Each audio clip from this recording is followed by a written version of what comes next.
Bom dia, na graça e na paz do Senhor Jesus, povo de Deus. Hoje é sábado, dia 7 de junho de 2025. Vamos continuar a nossa leitura bíblica. Hoje nós vamos ler 2 Reis, capítulo 22. Mas antes da leitura, se você gosta desse conteúdo, dê um like nesse vídeo, comente o que você achou aí nos comentários desse vídeo, deixe seu pedido de oração aí nos comentários, olhe os pedidos de oração dos outros irmãos e vamos orar uns pelos outros. Eu me comprometo a orar pelos pedidos que os irmãos deixarem aqui nos comentários desse vídeo.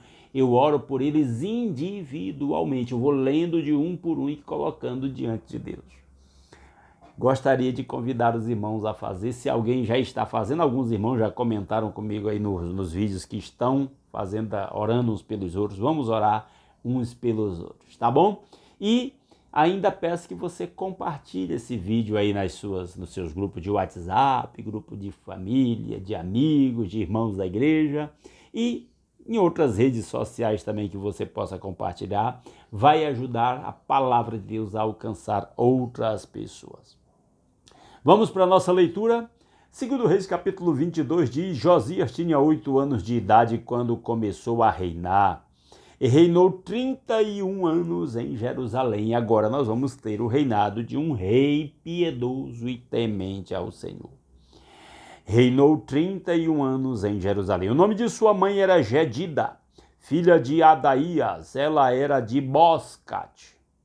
Ele fez o que o Senhor aprova e andou nos caminhos de Davi, seu predecessor, sem desviar-se nem para a direita nem para a esquerda. Então nós temos aqui, na história dos reis de Judá, reis que servem a Deus e reis que não servem a Deus. Eles vão se intercalando aí, diferentemente dos reis de Israel, que já foi destruído, né? Porque todos se rebelaram contra Deus. Versículo 3.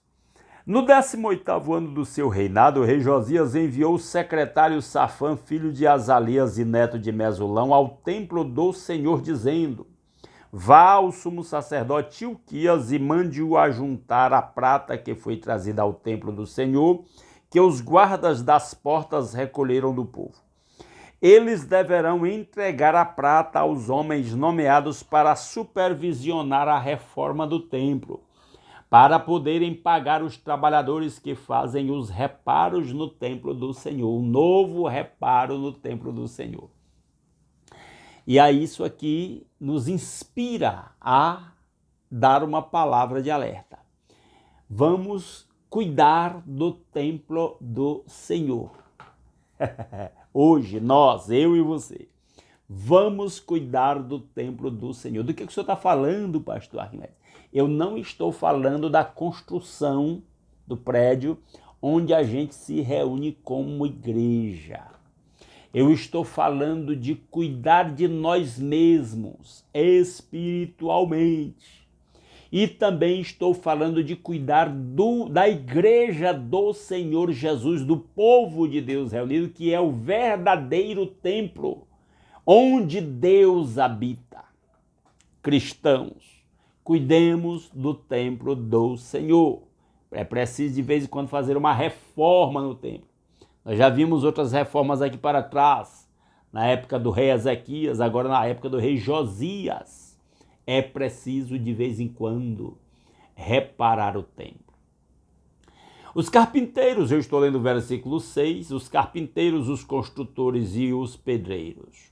Além disso, comprarão madeira e pedras lavradas para os reparos no templo, mas eles não precisarão prestar contas da prata que lhes foi confiada, pois estão agindo com honestidade. Parece que a reforma já tinha começado e agora o rei está mandando dar um novo impulso na reforma. Então o sumo sacerdote Hilquias disse ao secretário Safã: Encontrei o livro da lei no templo do Senhor. Ele o entregou a Safã, que o leu. Acharam a Bíblia que andava perdida. Como é que anda a sua Bíblia? Ela está meio perdida lá na estante. Para ser levada para a igreja só no domingo, é bom achar a Bíblia. Vocês que estão lendo a Bíblia comigo aqui não estão com a Bíblia guardada não, né? Tá certo, muito bom. Versículo 9. O secretário Safã voltou ao rei e lhe informou: teus servos entregaram a prata que havia no templo do Senhor e a confiaram aos trabalhadores e aos supervisores do templo. E o secretário Safã acrescentou: o sacerdote Ilquias entregou-me um livro. E Safã o leu para o rei.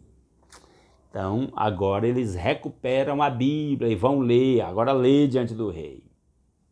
Assim que o rei ouviu as palavras do livro da lei, rasgou as suas vestes e deu esta ordem ao sacerdote Ilquias, a Aicã, filho de Safã, a Aquibor, filho de Micaías, ao secretário Safã e ao auxiliar real Asaías.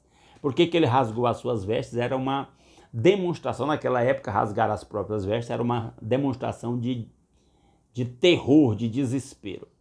E ele diz aos seus secretários: vão consultar o Senhor, o nosso Deus, né?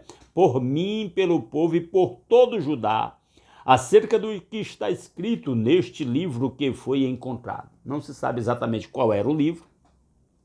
Pode ser os 5 primeiros livros lá do Pentateuco, ou talvez o livro de Deuteronômio. Alguns acham que era o livro de Deuteronômio.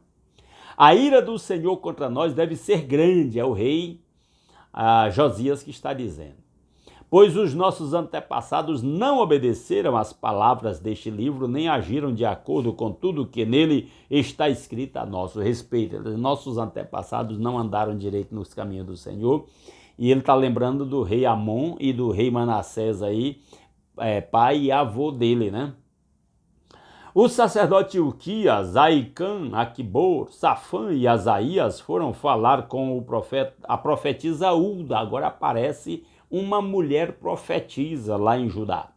Mulher de Salum, filho de Tiquivai, neto de Arás, responsável pelo guarda-roupa do templo. O esposo aí da Ulda era um funcionário do templo do Senhor. Ela morava no bairro Novo de Jerusalém, e a esposa aí era a profetisa. Ela lhes disse: assim diz o Senhor, o Deus de Israel. Então Deus manda uma mensagem por meio dessa profetisa Ulda. Digam ao homem que os enviou a mim, que era o rei Josias, que assim diz o Senhor: trarei desgraça sobre este lugar e sobre os seus habitantes. Tudo que está escrito no livro que o rei de Judá leu, disse, vai acontecer lamentavelmente. Porque me abandonaram e queimaram incenso a outros deuses, provocando a minha ira por meio de todos os ídolos que as mãos deles têm feito. A chama da minha ira arderá contra este lugar e não será apagada. Está dizendo, Deus está irado contra esse povo porque se afastaram dos caminhos do Senhor nos reinados de Manassés e Amon. Digam ao rei de Judá que os enviou para consultar o Senhor, assim diz o Senhor, o Deus de Israel, acerca das palavras que você ouviu. Já que o seu coração se abriu e você se humilhou diante do Senhor ao ouvir o que falei contra este lugar e contra os seus habitantes, que seriam arrasados e amaldiçoados, e porque você rasgou as vestes e chorou na minha presença, eu ouvi, declara o Senhor. Ele está dizendo, Deus, já que você agiu assim, Deus está ouvindo você, né? Eu ouvi você e Deus vai usar de misericórdia para com o rei Josias, porque ele se humilhou diante do Senhor. Portanto, eu reunirei aos seus antepassados e você será sepultada em paz. Seus olhos não verão toda a desgraça que vou trazer sobre este lugar. Então eles levaram a resposta ao rei. Ele está dizendo, já que você se humilhou diante de mim, eu não vou destruir isso durante a sua vida, não. E aí, se os outros reis que sucederam Josias tivessem se humilhado diante do Senhor, se reconciliado com Deus, Deus teria poupado o seu povo, mas infelizmente não foi isso que aconteceu. E aí eu quero dar só uma palavrinha final aqui sobre esse texto que a gente acaba de ler, amanhã a gente continua, mas a gente tem, quem é cristão deve tem ouvido que na Europa, onde o evangelho já foi muito forte, em vários países da Europa, o evangelho berço da reforma protestante, lá do século XVI, onde o evangelho cresceu muito. Hoje muitos templos estão se fechando, o povo está virando ateu, muitos países estão dominados pelo